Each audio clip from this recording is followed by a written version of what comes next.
안녕하세요, 손쌤입니다. 네, 오늘은 23번째 시간이 되겠고요. 오늘은 여러분들 지난 시간에 봤던 근대화 운동, 개항, 근대화 운동에 이어서 국민 국가 수립을 위한 노력이라 그래서 오늘은 주제를 딱 얘기를 한다면 헌법과 관련된 이야기를 여러분들이랑 하려고 합니다. 근대화 운동이랑 좀 연장선상에서 보시면 될 것 같아요. 그래서 법이라는 체제를 만들었다. 과연 한국과 중국과 그리고 일본이 어떤 식의 정치 체제를 만들어 갔는지를 이번 시간을 통해서 살펴보시면 될 것 같습니다. 수업 한번 시작해 보도록 하죠. 네, 첫 번째로 살펴볼 것은 일본입니다. 일본에서 있었던 대일본 제국헌법. 순서 잘 기억해 두세요. 그 지난번에는 청나라 중심으로 그다음에 일본, 그다음에 우리나라 순서대로 갔다면 여기서 볼 거는 일단은 일본이 제일 먼저 헌법을 만들기 시작했다는 겁니다. 왜냐하면은 우리 그 일본에서 어떤 근대화 운동이 있었죠? 어떤 근대화 운동 기억나나요? 그렇죠. 메이지 유신이라는 근대화 개혁 운동이 있었습니다. 근대화 운동을 하면서 자연스럽게 서양식의 입헌제도, 정치제도까지 도입할 것을 요구하는 움직임이 생기기 시작한 거예요. 그걸 바로 뭐라 한다?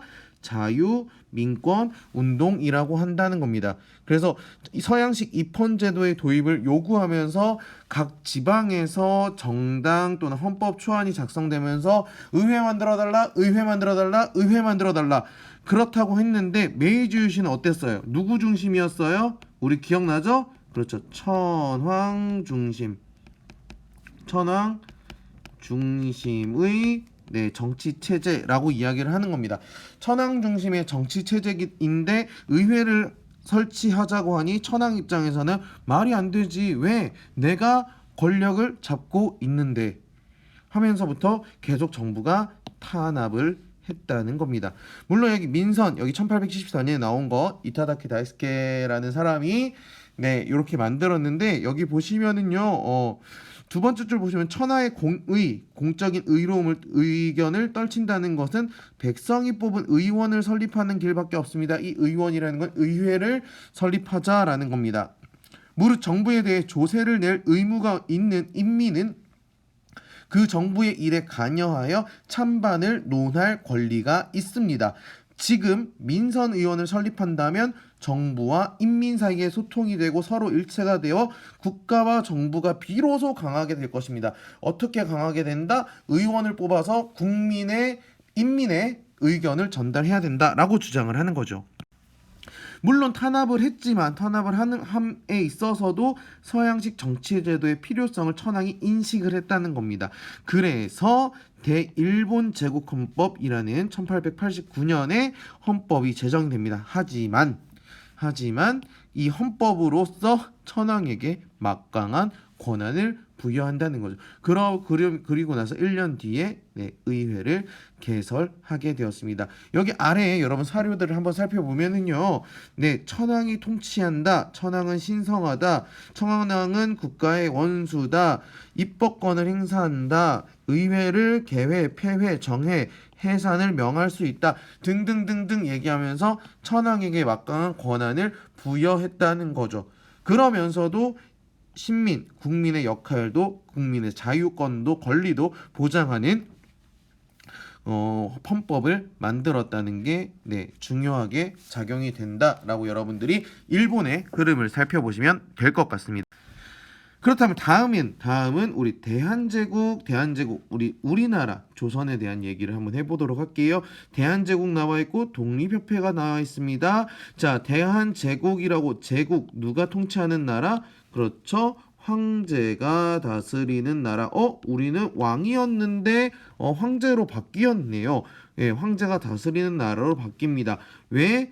아관파천 후에 황궁에서 수립했기 때문에 그래요. 아관파천 전에 우리 지난 시간에 근대화 운동할 때는 살짝만 다루고 넘어갔었는데 간단하게 배경 설명을 하면 어떤 사건이 있었냐면은 1894년에 연도는 안 해도 돼요. 순서만 알고 있으면 됩니다. 청나라와 일본이 전쟁을 펼칩니다. 그러면서 조선에서는 갑오개혁이 실시가 되고 있었죠. 점차 승기를 잡아가는 일본이 1차 갑오개혁, 2차 갑오개혁을 하면서 결국에는 일본이 승리를 합니다. 승리를 해요. 그러다가 러시아가 이 일본의 승리를 간섭을 합니다. 이건 나중에 조금 더 이야기를 할 거예요. 삼국 간섭이라고 하는데, 그러면서 우리나라의 조선에서 일본을 물리치기 위해 러시아를 끌어들입니다. 그러니까 일본이 거기에서 화가 난 일본이 사건을 하나 펼치죠. 그게 바로 을미사변이 되는 거죠. 을미사변이 있고 이어서 을미개혁이 펼쳐지게 되는 것입니다. 을미사변은 여러분 아다시피 고종의 와이프였던 명성황후를 죽여버린 시해한 사건이고요. 을미개혁 같은 경우 대표적으로 단발령 같은 게 있었죠.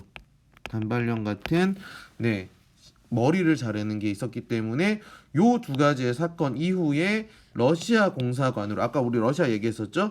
러시아 공사관으로 갔다가 다시 돌아와서 이 청나라도 황제인데 일본한테 발렸는데 나도 황제가 되겠다라고 해서 대한제국을 수립을 합니다. 그러면서 일련의 개혁이었던 광무개혁, 이 연호가, 그때 연호라는 거는 우리가 지금 2021년 이렇게 얘기하는 것처럼 광무 1년, 광무 2년 이렇게 얘기를 하거든요. 그렇게 해서 광무 1년, 그 얘기했던 광무개혁이 여러 가지 정책으로서 등장하게 되는 겁니다. 상공업 진흥, 식산흥업 정책을 수립하기도 하고요. 근대적인 학교를 수립하기도 한다는 겁니다. 그러면서 법인 대한국 국제가 1899년에 두 번째, 한중일 중에서는 두 번째로 반포가 되는 거죠.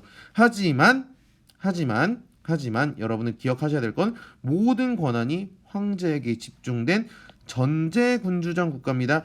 전제군주정 국가라는 말은 다시 얘기해서 의회가 있다 없다, 의회가 없는 상태의 국가를 이야기를 하는 겁니다. 아래 사료 한번 살펴볼게요. 대한국은 만국이 공인한 자주 독립 제국이다. 대한제국의 정치는 이전부터 500년간 이어져 왔고 이후로도 만세불변한, 절대 변하지 않을 뭐다? 전제정치다. 황제가 다스리는 정치 체제이다라고 여러분 생각하시면 되겠습니다. 그리고 나서 여기 보시면은 어디에서도 의회가 존재하지 않는다는 것을 살펴보실 수 있다라고 여러분들이 정리하시면 될 것 같습니다. 넘어갈게요. 그렇다면 우리나라에서는 도대체 그 의회를 수립하고자 하는 의지가 없었는가? 아닙니다. 독립협회라는 단체가 만들어졌다는 거죠. 우리나라 최초의 민간 신문인 독립신문을 만들어서 우리나라의 사정을 국내외에 알리게 되고, 그리고 만민공동회를 개최해서 백성들의 민의를 수렴하는 그런 모임을 개최를 하면서 열강이 입권 침탈하는 것을 반대하는 운동, 특히 어느 나라? 특히 러시아가 이권을 침탈하는 것에 대한 반대 운동을 많이 했었고요. 그리고 자주국가 건설을 위한 개혁 운동, 특히 입헌제 도입을 위한 뭘 개설한다? 의회 개설 운동을 전개를 합니다.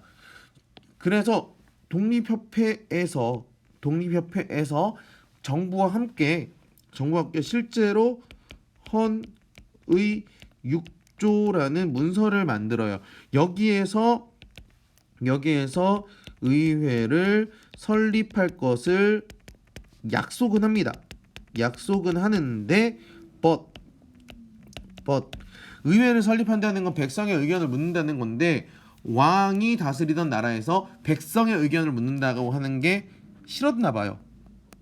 그리고 본인의 권력을 지키고자 하고자 하는 보수 세력, 대표적으로 한국협회라는 단체가 있는데, 단체까지는 모르셔도 됩니다. 그냥 보수 세력이 반대해서 독립협회는 결국에 강제로 해산되는 결과를 가져왔다. 그래서 헌의 6조도 유명무실해졌다라고 여러분들이 생각하시면 될 것 같아요. 넘어갈게요. 네, 그러면 청나라에서 변법자강 운동이 있었고 신해혁명이 있었다고 이야기를 하네요. 의회 설립하려고 여러 가지 노력을 했다는 거죠. 왜? 청일전쟁에서 졌거든요. 청일전쟁에서 지니까 변법론자들이 등장을 합니다. 이 사람들을 대표적인 사람이 항유웨이라는 사람과 량 치차오라는 사람이 등장을 해서 의원제를 도입하자라고 주장하는 정치 개혁을 전개합니다. 이것이 바로 변법 자강 운동이 되겠습니다. 이 주장이 황제한테 먹히면서 여러 가지 근대화 정책, 학교도 세우고 의회도 세우자는 주장들이 막 등장을 해요. 하지만 여기도 똑같이 보수파의 정변으로 인해서, 보수파라고 하는 거는 광서제, 황제가 아니라 황제 엄마였던 서태후, 그리고 위안스카이 군인이거든요. 이 사람 자주 등장할 겁니다, 오늘. 자, 보수파의 무술정변으로 100일 만에 실패하고 말았다라고 여러분들 살펴보시면 될 것 같습니다. 아래 보시면은 설명이 나와 있네요. 사료 한 번만 읽어볼게요. 자, 청일전쟁에서 왜 패배하였는가? 정부가 민의를 존중하지 않으면 우수한 기계를 들여와도 잘 운영될 리 없기 때문이다. 서구의 의회 제도는 군민 일체와 상하 일심의 정치를 이룩하는 것으로 중국이 채용해야 할 제도이다라고 주장을 하는 거죠. 이러면서 의회를 설립하고자 했지만 어떻게 됐다? 그렇죠. 실패했다는 거죠. 그러면 청나라도 뭔가 액션이 필요하겠죠. 그것이 바로 뭐다? 신해혁명이다. 신해혁명 하기 전에 새로운 정치를 추진하겠다라고 하는 게 등장을 하긴 합니다. 1901년부터 1900년대 들어와서 1901년부터 신정을 추진하겠다라고 주장을 해요. 그래서 교육을 개혁하고 군대 편성하고 상공 육성하겠다 약속들은 합니다. 입헌제도 주장해서. 그래서 헌법을 만든 게 바로 이제 승정 헌법 대강이라는 겁니다. 물론 여기도 황제 중심으로 이야기를 하는데 의원에서 의결한다고 명시를 함으로써 의회의 존재를 인정을 하는 거죠. 대한제국에서는 없었죠. 대한제국에서는 없었고 대일본 제국 헌법에는 있었고 여기 흥정 헌법 대강에도 있었습니다. 물론 천황에게, 황제에게 집중되는 권한이긴 하지만요. 요 설명 잘 들으셔야 됩니다. 네, 황제의 명령을 반포된 것이 아니면 시행할 수 없다고 하는 등, 네, 황제 중심으로 하고자 하는 모습을 보였다라고 여러분들 생각하시면 되겠는데, 했는데 혁명이 일어난 거예요. 왜? Why? 왜냐고 물어보시면 이거를 실시하고자 했던 광서제가 죽어요. 이어서 서태후도 죽어요. 어린 황제가 등장하니까 이것이 다시 보수 세력들이 길길이 날뛰기 시작하는 겁니다. 그러니까 이 헌법 의회 설립할게, 우리 몇 년 있다 의회 설립할 거야 라고 했는데 황제가 죽고 나니까 다시 보수 세력이 아니 그런 적 없는데? 라고 말을 바꾼 거죠. 그러다 보니 이 순원이라는 사람이 등장을 해서 중국 동맹회라는 모임을 결성을 합니다. 누구 중심에? 한족 중심에. 우리 지난 시간에 얘기했었죠. 청나라 세력은 만주족이었다고. 만주족이 아닌 한족 중심에 뭘 건립하자? 공화국을 건립하자. 공화국은 뭐가 없다? 공화국은 왕이나 황제가 있다 없다? 없다. 없는 국가를 건립할 것을 주장을 하는 겁니다. 그러면서 이제 우창봉기는 철도와 관련된 봉기인데 기존 민간에서 가지고 있었던 철도를 국유화한다는 소식에 반대해서, 국유화를 나라가 가져가겠다고 하는 소식에 반대해서 우창봉기가 일어났고, 그로 인해서 중화민국이 수립이 되는 거죠. 여기에 등장하죠. 위안스카이에게 다시 할게요. 위안스카이에게 총통직을 양보한다고 했습니다. 왜? 공화제를 실시하겠다라고 약속을 받고, 그리고 청에 황제를 퇴위시켜라 라고 위안스카이랑 순원이랑 딜을 한 거예요. 위안스카이는 군인이었거든요. 그때 당시에 군권, 막강한 군권을 가지고 있던 군인이었기 때문에 총통직을 양보한다라는 조건으로 위안스카이한테 총통직을 양보하고 청나라를 멸망시킵니다. 하지만 위안스카이가 멸망시킨 다음에 다시 황제가 통치하는 정치를 부활시키려고 시도를 해요. 하기 때문에 이거를 반대하고 위안스카이가 1915년경에 죽습니다. 그러니까 너도 나도 그 각 지방에서 권력을 갖춘 군벌들이 날뛰게 되는 거죠. 그러면서 중국은 굉장히 분열하는 상황으로 가게 되었다라고 정리하시면 될 것 같습니다. 오늘이 조금 선생님 배경 설명을 하다 보니까 헌법에 대해서 얘기를 하면서도 중간중간에 배경 설명하느라 조금 시간이 오래 걸린 점 양해 부탁드리겠습니다. 자, 먼저 등장했던 건 일본, 그 다음에 한국이라고 할게요. 대한제국, 그리고 청으로 이어지는 스토리였습니다. 일본 같은 경우에는 자유민권 운동이 발생하면서 이에 대한 리액션으로 대일본 제국 헌법이 만들어지더라 라고 여러분들 정리하시면 되겠고요. 한국, 대한제국 같은 경우에는 대한제국이 수립되면서 그에 대한 리액션으로 대한국 국제라는 법령이 만들어졌으나 독립협회에서 의회를 만들었으면 좋겠다라고 주장을 해요. 하지만 어떻게 됐다? 독립협회는 강제 해산이 되었다라고 보시면 되겠고, 청 같은 경우에는 변법자강 운동 했지만 요 또한 실패하게 되고요.